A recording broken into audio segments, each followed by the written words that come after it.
Welcome to the Clayton County Classroom Management Induction Modules for new teachers.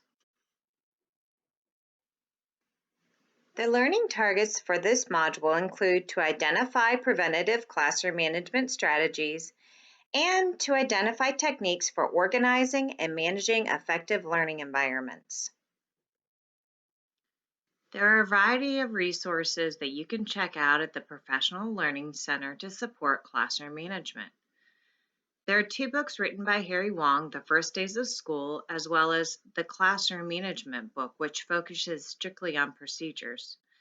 The other books include Rick Smith's Conscious Classroom Management, which is used in the class, and the final book, Tools for a Successful School Year, has a variety of strategies that you can use and implement in your classroom immediately. During this module for classroom management, we will focus on three parts of classroom management: planning and preparation, building positive relationships, and procedures. Here are some questions to be thinking about, and they will be answered throughout the module. Prevention is the key to classroom management. Here are three simple keys to effectively manage your classroom. One is always plan and prepare in advance for all of your lessons. Two, build positive relationships with your students. And three, you will focus on procedures, teaching and reteaching procedures until they become routines. This school year, you will experience a wide variety of emotions throughout the year. This roller coaster of emotions will show you common patterns that teachers experience throughout the year. As you can see at the beginning of the year, teachers are super excited to meet their students and for what is to come. And as you can see, the emotional ranges go up and down throughout the year. You may be wondering, what is classroom management? We go to the expert Harry Wong for his definition. He says classroom management refers to all the things that a teacher does to organize students, space, time, and materials so that learning can take place. This management includes fostering student involvement and cooperation in all classroom activities and establishing a productive working environment. We will start with the first key, planning and preparation. There are lots of things to think about when you plan and prepare for classroom management. Do you have a classroom management plan that includes rules, consequences, and a reward system?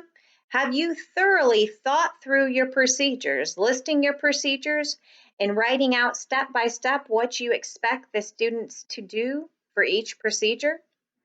Have you planned and prepared your lessons and materials that need to be used for the lessons? Have you posted a schedule for students? Have you assigned seats? Are you prepared? Think about the things that are listed on this slide. In a successful classroom, the work's ready, the room's ready, and the teacher's ready. The characteristics of a well-managed classroom include four things. One, students are deeply involved with their work, especially with academic teacher-led instruction. Two, students know what is expected of them and are successful. Three, there's relatively little wasted time, confusion, or disruptions. And finally, four, the climate of the classroom is work-oriented but relaxed and pleasant. Here are some planning recommendations for classroom management.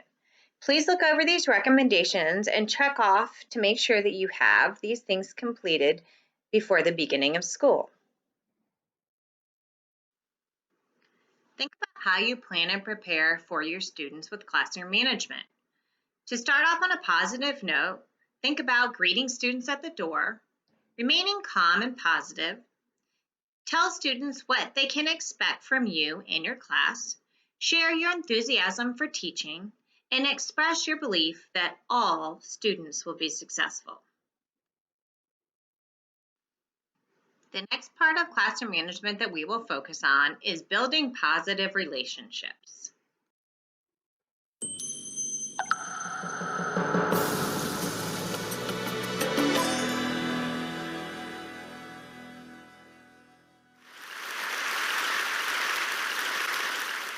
I have spent my entire life either at the schoolhouse, on the way to the schoolhouse, or talking about what happens in the schoolhouse. Both my parents were educators. My maternal grandparents were educators. And for the past 40 years, I've done the same thing. And so needless to say, over those years, I've had a chance to look at education reform from a lot of perspectives. Some of those reforms have been good, some of them have been not so good. And we know why kids drop out. We know why kids don't learn. It's either poverty, low attendance, negative peer influences. We know why. But one of the things that we never discuss, or we rarely discuss, is the value and importance of human connection. Relationships. James Comer says that no significant learning can occur without a significant relationship. George Washington Carver says all learning is understanding relationships. Everyone in this room has been affected by a teacher or an adult. For years, I have watched people teach. I have looked at the best and I've looked at some of the worst. A colleague said to me one time, they don't pay me to like the kids. They pay me to teach a lesson. The kids should learn it. I should teach it. They should learn it. Case closed.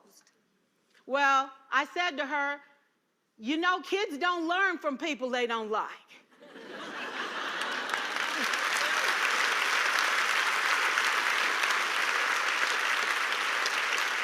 She said, that's just a bunch of hooey. And I said to her, well, your year is going to be long and arduous, dear. Needless to say, it was. Some people think that you can either have it in you to build a relationship or you don't. I think Stephen Covey had the right idea. He said you ought to just throw in a few simple things, like seeking first to understand as opposed to being understood. Simple things like apologizing. You ever thought about that? Tell a kid you're sorry, they're in shock. I taught a lesson once on ratios. I'm not real good with math, but I was working on it. And I got back and looked at that teacher edition. I taught the whole lesson wrong. So I came back to class the next day and I said, look, guys, I need to apologize. I taught the whole lesson wrong. I'm so sorry. They said, that's okay, Miss Pearson. You were so excited. We just let you go.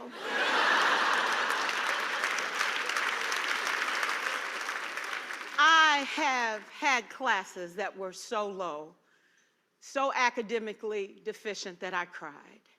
I wondered, how am I going to take this group in 9 months from where they are to where they need to be? And it was difficult. It was awfully hard. How do I raise the self-esteem of a child and his academic achievement at the same time? One year I came up with a bright idea. I told all my students, you were chosen to be in my class because I am the best teacher and you are the best students. They put us all together so we could show everybody else how to do it. One of the students said, really? I said, really? We have to show the other classes how to do it. So when we walk down the hall, people will notice us. So you can't make noise. You just have to strut. And I gave him a saying to say, I am somebody. I was somebody when I came. I'll be a better somebody when I leave. I am powerful and I am strong. I deserve the education that I get here. I have things to do, people to impress, and places to go. And they said, yeah. You say it long enough, it starts to be a part of you. And so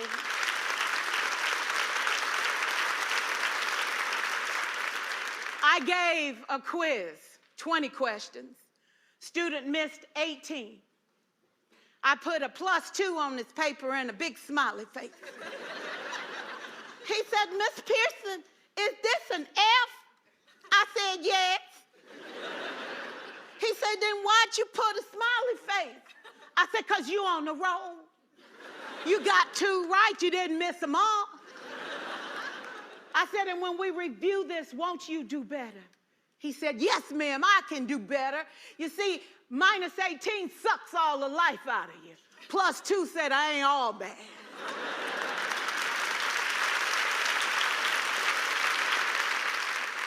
For years, I watched my mother take the time at recess to review, go on home visits in the afternoon, buy combs and brushes and peanut butter and crackers to put in her desk drawer for kids that needed to eat, and a washcloth and some soap for the kids who didn't smell so good. See, it's hard to teach kids who stink. And kids can be cruel. And so she kept those things in her desk, and years later, after she retired, I watched some of those same kids come through and say to her, you know, Miss Walker, you made a difference in my life. You made it work for me. You made me feel like I was somebody when I knew at the bottom I wasn't. And I want you to just see what I've become. And when my mama died 2 years ago at 92, there were so many former students at her funeral. It brought tears to my eyes, not because she was gone, but because she left a legacy of relationships that could never disappear. Can we stand to have more relationships? Absolutely. Will you like all your children? Of course not. And you know your toughest kids are never absent. Never. You won't like them all, and the tough ones show up for a reason. It's the connection, it's the relationships. And while you won't like them all, the key is they can never, ever know it. So teachers become great actors and great actresses, and we come to work when we don't feel like it, and we listen to policy that doesn't make sense, and we teach anyway. We teach anyway because that's what we do. Teaching and learning should bring joy. How powerful would our world be if we had kids who were not afraid to take risks, who were not afraid to think, and who had a champion? Every child deserves a champion, an adult who will never give up on them, who understands the power of connection and insists that they become the best that they can possibly be. Is this job tough? You betcha. Oh God, you betcha. But it is not impossible. We can do this. We're educators. We're born to make a difference. Thank you. What are some things you can do to foster positive relationships with your students? Think about having at least one activity each day to help foster positive relationships at the beginning of the school year. Here are some ideas: greeting students at the door, complimenting students on non-academic topics, attending extracurricular activities, sending positive notes home, calling students by name, showing interest in things that appeal to students, just to name a few. Think of what you want to use in your classroom to build positive relationships with students. One way to build relationships with your students is to tell your own story.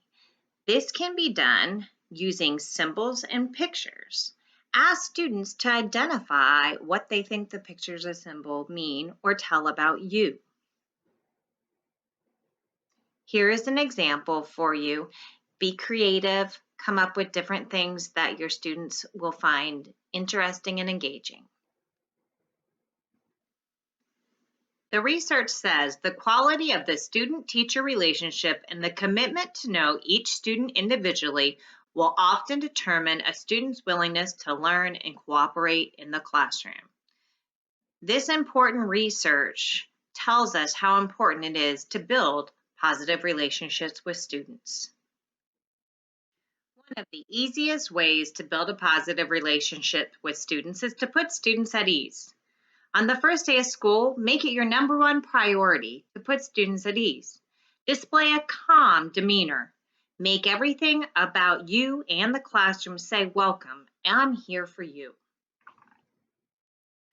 Additional ways to build positive relationships with students are to actually have one-on-one conversations with students. Schedule time to meet with them to discover more about them and their interests.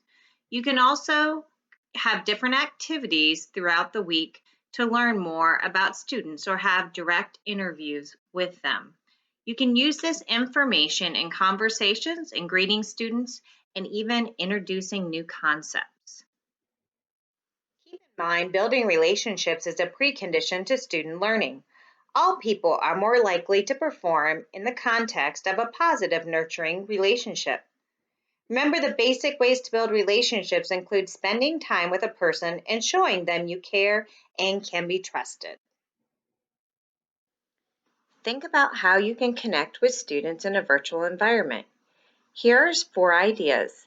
1, assign students random days and have them show objects that are important to them. You can also ask them to introduce themselves and share things about themselves that they have at home. You can do scavenger hunts where you ask students to find objects around the house. And you can also show emojis with feelings and ask them to tell you how they feel in the chat box. The last thing we'll discuss with classroom management will be procedures. Welcome to Session 3, Teaching Procedures. As I mentioned in Session 1, teaching procedures is probably the #1 way to exercise that muscle of inner authority because kids want to know what to do when they walk in the classroom. So there's very little resistance from them when we tell them what to do when we teach procedures.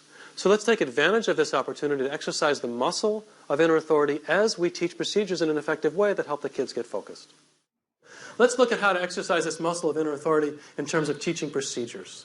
And we'll spend a good chunk of time on this because there's just so many strategies and it's so valuable.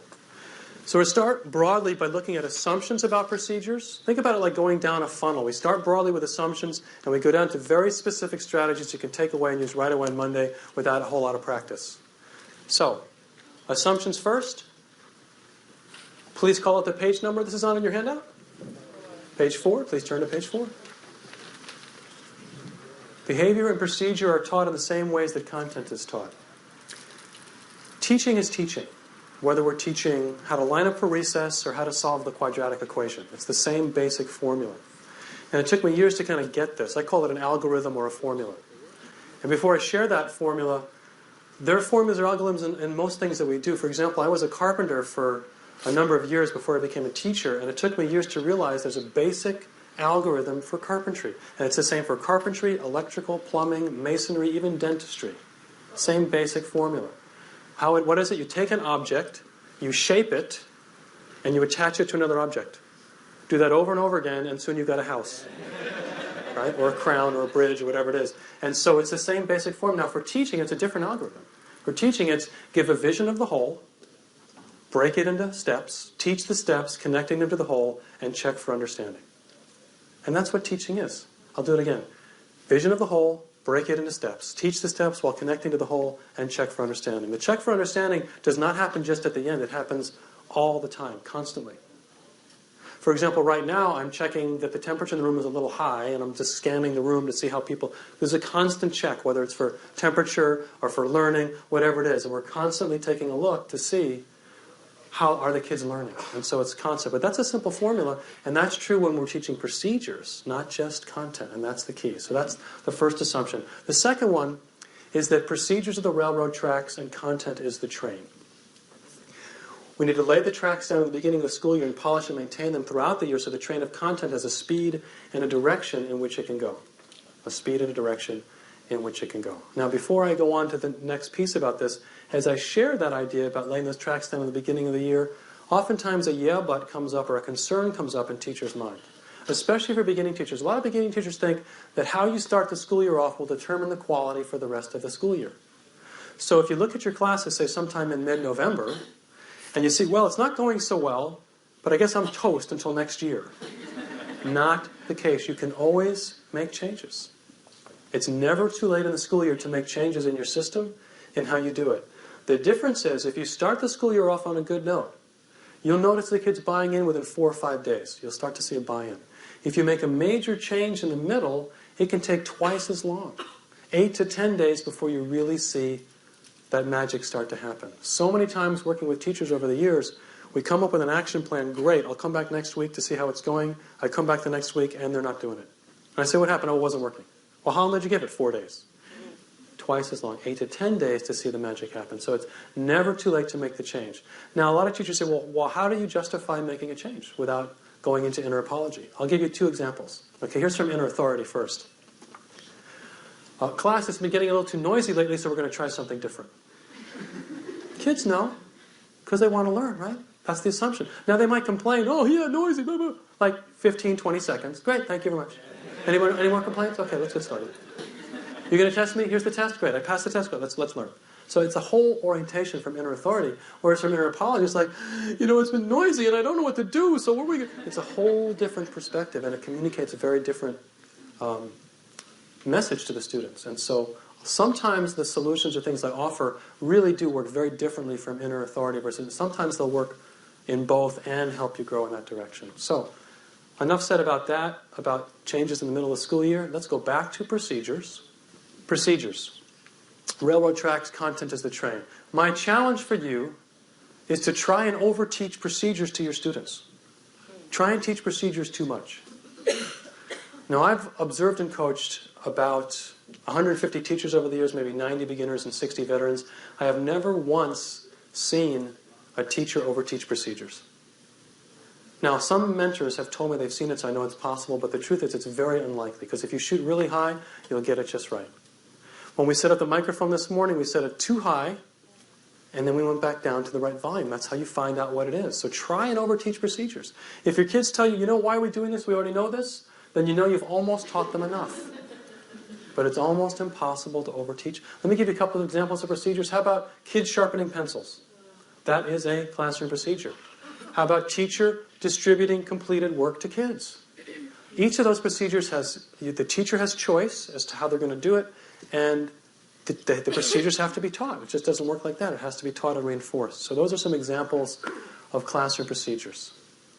So when I say the word go, please turn to a partner or two where you're sitting, and please take 47 seconds to make a verbal list of all the classroom procedures you can think of. Just say it out loud, back and forth with each other, 47 seconds, ready, and go.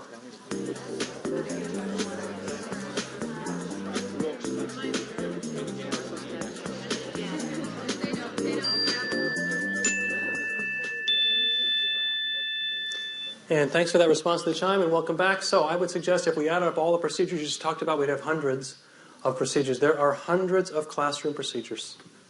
The bad news is every procedure needs to be taught. The good news is once the kids know them, they know them. Some of them are so simple, once they know them forever. Some are not so simple, some are simple. For example, here's a simple one. Let's pretend for a moment that I'm your teacher for the next 5 seconds, and my name is Mr. Smith. Good morning, class. Good morning, Mr. Smith. Yeah, now were you born with the knowledge of how to respond to that prompt? It's not in your DNA, right? Some teacher early in your childhood taught you, good morning, teacher, and it's solid forever. So some procedures, very simple, some very complex. There are 2 types of procedures. 1, procedures that the teacher sets, and 2, procedures that the student set because they have no guidance from the teacher. So make sure that you are planning and preparing and creating the procedures that you want to take place in your classroom. Harry Wong says the number 1 problem in the classroom is not discipline, it's the lack of procedures and routines. Effective teachers know what activities need to be done and have worked out the procedures for each of them. It is urgent that you have the procedures for each activity ready on the first day of school. Effective teachers spend a good deal of time during the first weeks of school introducing, teaching, modeling, and rehearsing these procedures. Do not expect students to learn all the procedures in one day. Behaviors must be taught, modeled, practiced, monitored, and retaught. When procedures are performed correctly, they should be words of praise and smiles. Effective teachers reinforce the correct techniques by having the students perform the techniques over and over again until they become routines. Here's a list of procedural strategies you may want to use in your classroom.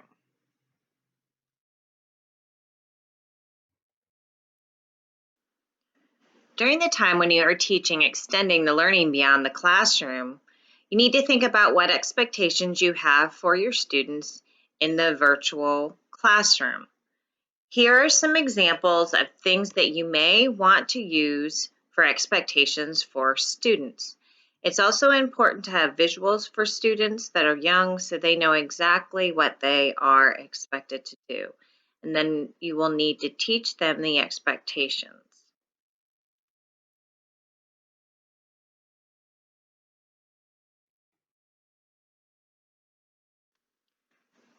Think about your rules as well as your procedures in an online classroom. Here's one great idea: to use a daily agenda slide consistently with students so students know exactly what to do as soon as they enter your classroom. If you use this consistently, then they will understand exactly what they have to do each day.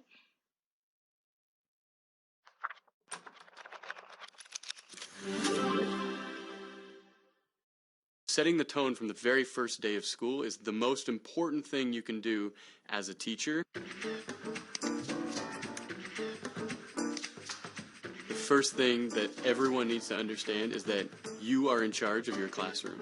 The very best teachers, when you walk into their classroom, it seems like the kids are totally in charge. They're doing everything they want to do all the time. That's been set up by the teacher from the very first day of school. Okay, can I have your attention, please? You have to set the tone before any child ever walks into your classroom. Welcome to the first day of Algebra 1. When you walk into the room, you need to do so quietly and without talking. I'll say that one more time. Quietly and without talking. So when a kid walks into your classroom, they have to know what you expect, what you need them to do, and they need to be able to do it. Your expectations are what you allow them to do. Not what you say, but what you allow them to do. So if you say, walk into the classroom quietly, and they walk into the classroom and they're quietly talking to each other, that's what you expect them to do. So don't go back later on and think, man, I wish they came in the classroom without talking at all. You didn't expect that of them from the very first day of school. If I see someone talking, even a whisper, even a giggle, we're going to stop, we're going to come back out, and we're going to practice it and try it again. I'm telling them from the start, and then I'm holding them to that. If they aren't going to do what I asked them to do, we're going back out and we're practicing. And we're going to do it over and over and over. I've had classes where I had to do it 15 times on the first day until they realized what my expectations were. Once they realized what they were, now I only have to do it twice or 3 times the next day. And then hopefully after that, we can only do it once. Okay. When you walk through this door, it's time to work. All right, let's make it happen. When they walk in this classroom, it's time to work. Clap once. Clap once. We can goof around sometimes. We can have fun. But we're going to stop it whenever the teacher wants us to, and we're going to get back to work. Clap twice. Simple as that. Let's get to work. But the key is get them in quickly, and set the expectation before the first class ever starts. Welcome to the first day of Algebra 1. What is your attention getter? An attention getter are simple, often verbal or nonverbal, repeatable communication techniques used to gather your students' attention. Please think about what attention getter you will use in your classroom this year. One final note on classroom management. Once your management is in check, all else seems to fall in place. Good luck this year with your classroom management. If you have any questions, you can let us know. The next slide provides our information. You can also sign up for the classroom management class on PD Express on the main webpage for Clayton County Public Schools. Thank you.